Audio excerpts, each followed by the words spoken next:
Happening this week in Fulton. Fulton leaders share their allocation of personal protection equipment with local cities.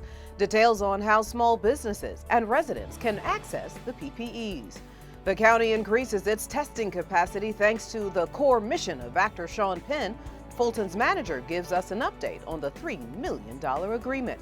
And if you plan on voting in the November general election, we'll have some key dates that you'll need to have on your calendar right now.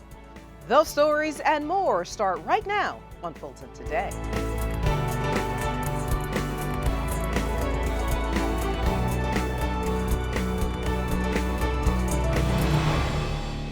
Welcome, everybody. I'm Shania Chavis-Rucker. It has been a very busy few weeks for Fulton County officials as they deal with the multiple serious matters of COVID-19, the election past and the election to come, and this while continuing to provide services for Fulton County residents.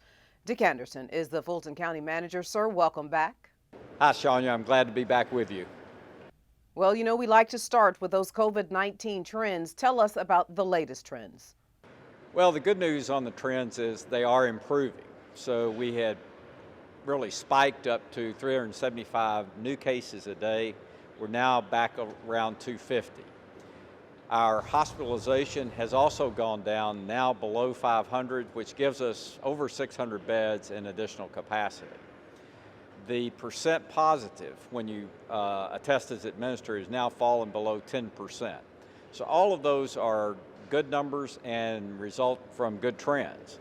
The one thing to keep an eye on is the death rate. It has in fact gone up slightly, and a projected deaths over the course of this incident is still hovering around 1,100 from all of our projections.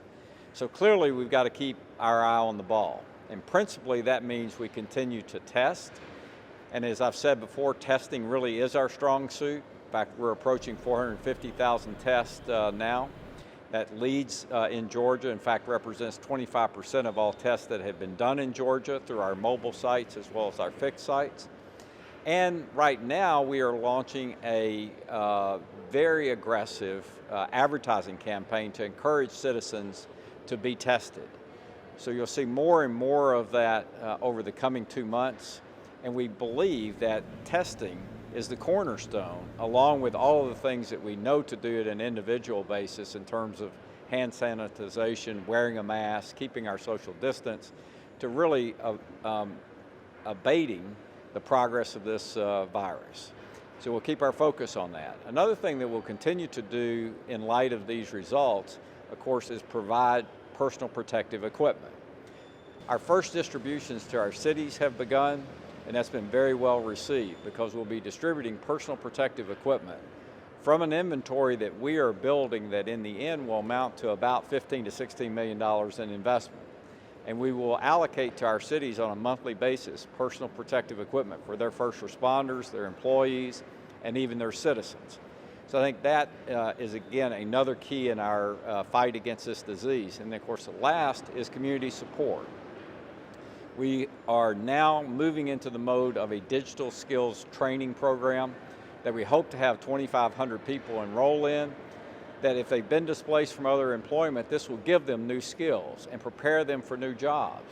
So we have two great partners. Goodwill will be administering the training for us, and then the Metro Chamber is really aligning employers who do have needs for employees in these areas. So both of those programs, personal protective equipment and community support, are key in addition to testing. And sir, share with everyone that big announcement with CORE and how that all came to be.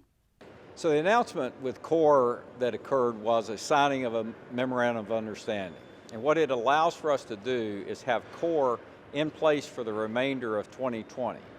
CORE will run 6 mobile sites for us, as well as help staff our fixed site in Alpharetta at 4700 North Point Parkway.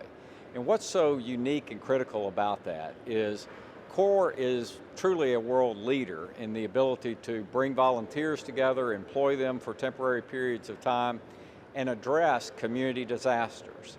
So we started working with CORE just a few months ago, and now that's evolved into a full partnership. And as they came and discussed with community leaders, as well as our Board of Commissioners, how they see Fulton County, I was struck by the fact that while they're working in Los Angeles to Washington, D.C., and many other metropolitan areas, they view Fulton County as truly the national benchmark. And they view us in that way because we've been the most aggressive, we've really partnered with them effectively, and this memorandum of understanding solidifies that partnership through the remainder of the year. And what I like best about this is that CORE's expertise is particularly notable in terms of reaching communities that are generally underserved. So rather than expecting folks to come to us, we go to them, again, with a CORE unit that provides mobile COVID-19 testing, and that has been extremely successful. In fact, they've done over 10,000 tests now, over 100,000 tests for Fulton County thus far. So it's really been a phenomenal partnership. And with the August 11th election behind us, what were the learnings and how did it go? So we were really pleased with the August elections. I think it went off without a hitch. In fact, when we surveyed voters as they were leaving the polling places, over 350 or so voters took the time to give us feedback. And well over 90% of those voters said it either met or exceeded their expectations.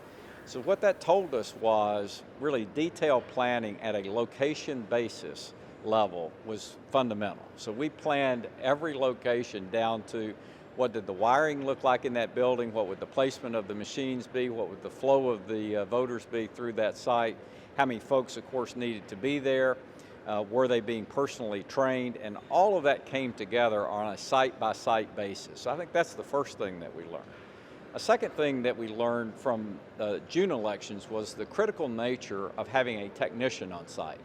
This is a more complicated set of equipment than what has been utilized before for voting in Georgia. So having a technician that was both there at setup as well as coming back on the day of voting, in fact, we had them report there at 3 a.m. in many cases to ensure that at least for the 4 hours prior to that poll opening, that all technical issues had been resolved, turned out to essentially eliminate all problems with equipment. So that was another learning. I think a third learning is that it's very important to really utilize every tool in that early voting period. So of course, I think, did a much better job with the absentee process. We'll do an even better job with that, I think, in November with some complementary actions that the Secretary of State's office is taking with a portal where you'll request your ballot. But one of our keys is the utilization of State Farm Marina. And that will give us the ability to not only have a spectacular venue that if you want to vote and vote early, you can go to for a unique experience, but it almost guarantees no wait time. And while we'll certainly have, as we did this time, 20 to 30 early voting locations, and we'll encourage folks to take advantage of that, if you want no wait time, State Farm Marina guarantees that. So I think all of those lessons learned we're applying now for November, and certainly it'll be more intense, it will be bigger crowds, but still focusing on absentee voting and early voting to remove some of the pressure from day of voting, and then detailed planning on that day of voting, I think are the keys moving into November. And sir, let me get your final thoughts. Yeah, I think my final thoughts are what Woody Hayes said years ago in a book about football, and that is, this is more 3 yards in a cloud of dust. And what he meant by that is there are no long passes that generally win games. It's doing the fundamentals. And we've known from the outset of this that it may be a long slog, but that the fundamentals of emphasizing all the characteristics that we want our citizens to have in terms of battling this at an individual level, having testing widely available and in fact free, providing personal protective equipment to everyone who is serving our citizens as well as the citizens themselves, and then doing community support is the fundamental keys to this game plan.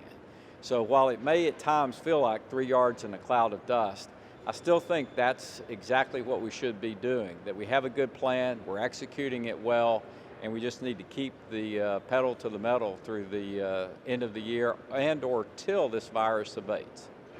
Dick Anderson, Fulton County Manager, we appreciate you coming to us week after week to provide us these important updates. Thank you so much, sir. Well, Chandra, thank you for, again, giving us this venue and asking the questions that allow us to communicate in a way that I think is clear and concise for our citizens as well as our Fulton County employees. As the manager mentioned, the county and CORE co-founders Sean Penn and Ann Lee signed a multi-million-dollar agreement for expanded partnerships for COVID-19 relief. Here was some of that announcement. CORE has been working with Fulton County for just over 100 days, and we have jointly implemented over 100,000 tests.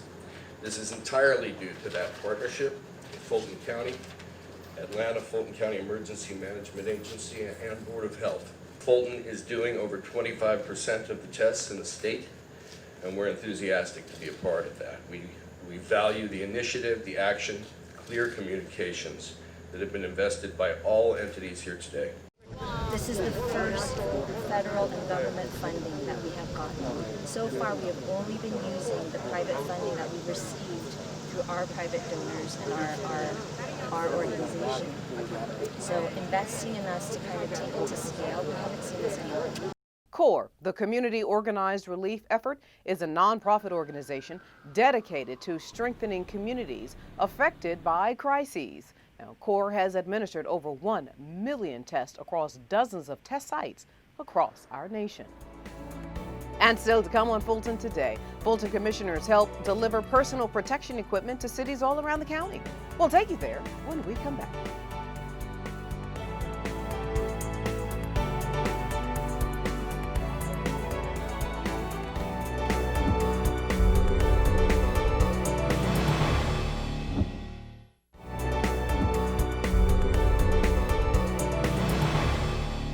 Welcome back, everybody. Well, in addition to providing free COVID-19 tests, Fulton officials have also been delivering personal protection equipment to cities within the county and partnering with civic organizations that are doing the same.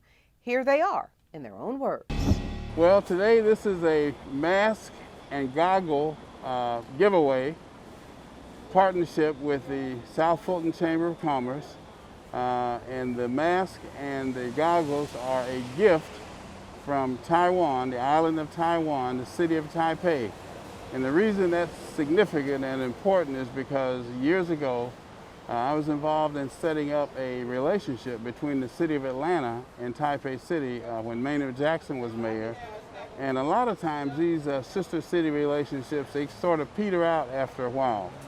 But this particular one has been ongoing. So fast forward to today, I'm at Fulton County, but the relationship continues. So when I got the telephone call, and I meet with them periodically to stay in touch with them, that they wanted to, as a token and an expression of their friendship with the people of Atlanta and Fulton County, they wanted to send us some masks and some goggles that we could use to distribute it to citizens who would be in need and not necessarily able to afford the mask. So lo and behold, here we are, a partnership with the South Fulton Chamber of Commerce. We have some 8,000 plus masks and I think 300 or 400 goggles that we're giving out here today, primarily to members of businesses that are members of the South Fulton Chamber of Commerce, but others who may come by who don't have masks as well. This mask, and I want to emphasize this, even though, as I've said time and time again, I don't have the authority to require people in Fulton County to wear a mask, but months ago I strongly urged everyone to do so because there's no doubt that wearing a mask helps. It's necessary, especially for small businesses right now as they have reopened or are in the process of reopening, to keep their employees and their customers safe. And everyone doesn't have the resources to go out and buy all of these masks and goggles. So this is an opportunity for our small businesses to really feel that they're keeping everyone safe. To help our citizens, we're distributing it out as many masks and face shields as possible, getting it into as many hands as possible. Again, there's no cure for this virus. So the only cure we have right now are face masks, washing your hands, and keeping your distance. Fulton County, wear your mask, your facial covering. If it's not a mask, some sort of facial covering. It helps, it works, and we will win this battle if we all wear our masks. Masks matter. Well, we're here today in Roswell delivering PPE supplies to help them with their public safety efforts and their efforts to keep their community buildings and their government buildings safe to provide, and just in case someone may come in and didn't have it themselves. As part of our ongoing program to support our cities through our CARES Act funding that we receive from the feds. So we're supplying masks, 3 or 4 different kinds of masks, gloves, gowns for their first responders in order to help keep their employees safe and the public. To be prepared like this and to have Fulton County help us out and to have the supplies to be prepared is very important for our community. And hopefully with the distribution of this, it's just another nail to help keep together the house and get the kids back to school and everybody back to work. The safer that we can keep everyone and stop the spread of COVID-19, the sooner we can all get back to normal. And keeping our citizens safe is priority number 1 for all of us, and we're all in this together. Make sure you abide by the precautions. Stay home as much as possible, wash your hands, and wear a mask. It protects everyone. This is what we're giving out to the cities right now, one of the reusable cloth masks. There's so many different options of masks you can have now, and they're very affordable. Please, everybody, mask up. Glad to be here at the Southwest Arts Center. As you know, this was formerly a Fulton County facility. We handed over the keys to the great city of South Fulton, and we're proud of that. And once again, we're handing over the PPE, and we're glad to see this delivery happen today. And hopefully, this is the first delivery of many. We're hoping that this is going to be the first delivery of many to our cities who are well-deserved and are in desperate need of protective equipment. We made these purchases proactively during this pandemic to make sure that our cities were covered. So we're glad to be here, and we're going to make sure that we work in conjunction with the mayor and council to help get this material distributed out to the residents as soon as possible. Yes, many more cities and jurisdictions will be getting these PPEs in September. Contact your local government to get more details if you or your company is in need of some of this equipment. And when we come back, details on how Fulton commissioners allocate funding for seniors. Stay with us.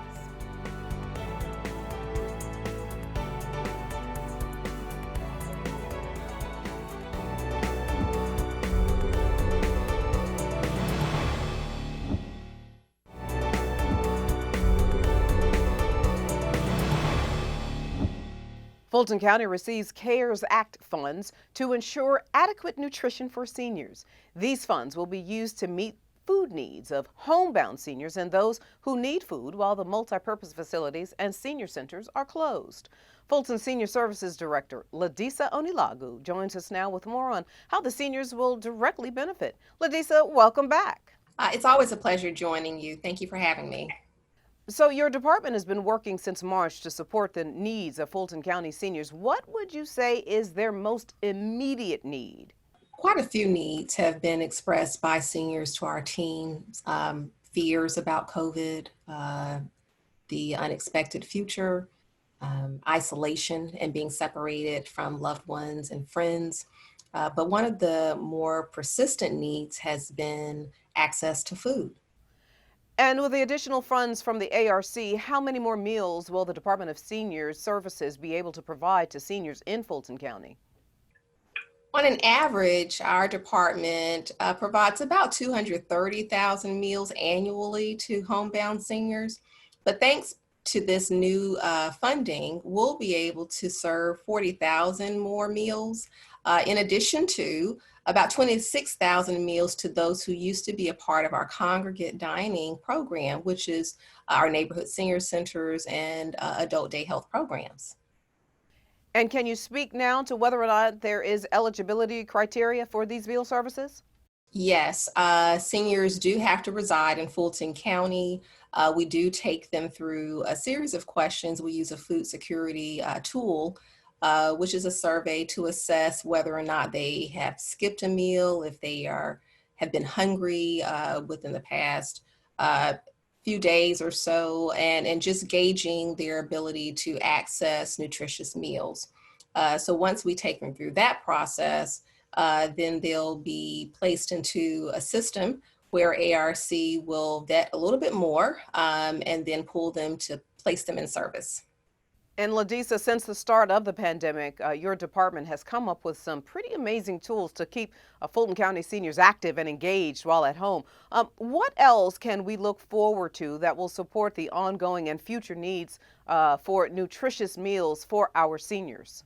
Senior hunger has been here before COVID. It will be here afterwards. So it's something that we can expect. But one thing that we're looking forward to is a comprehensive nutrition strategy that the Department of Senior Services is working on.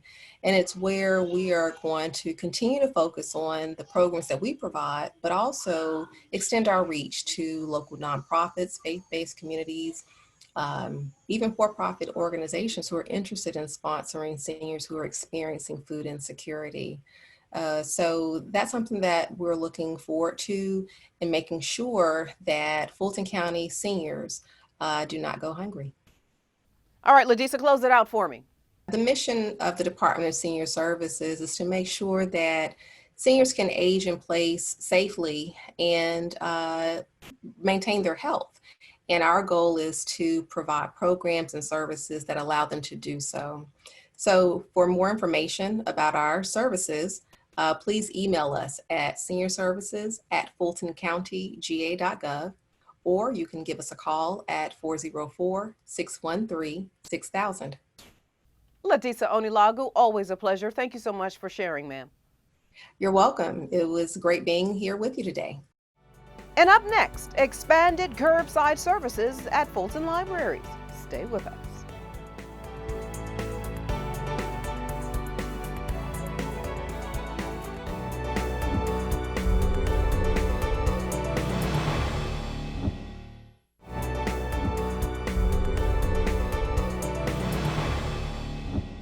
Fulton's library system expands curbside pickup hours and adds 6 new key locations. The expanded hours for curbside pickup services now allows patrons more time and flexibility to pick up and return library books and materials to their local branches. Now, in addition to the expanded hours, 6 additional locations will come online with curbside services.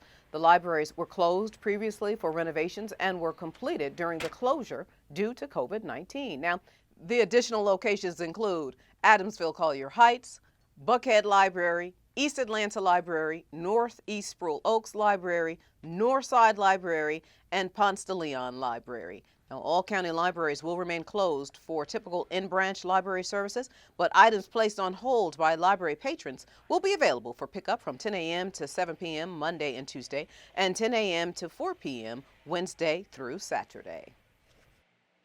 And before we go, our reminder that FGTV wants to connect with you online. Be sure to follow us on Facebook, Twitter, and Instagram. You can also check out our YouTube channel anytime, so please do us a favor and subscribe. Well, that does it for this edition of Fulton Today. Thank you so much for watching. Join us each week for news around and about Fulton County.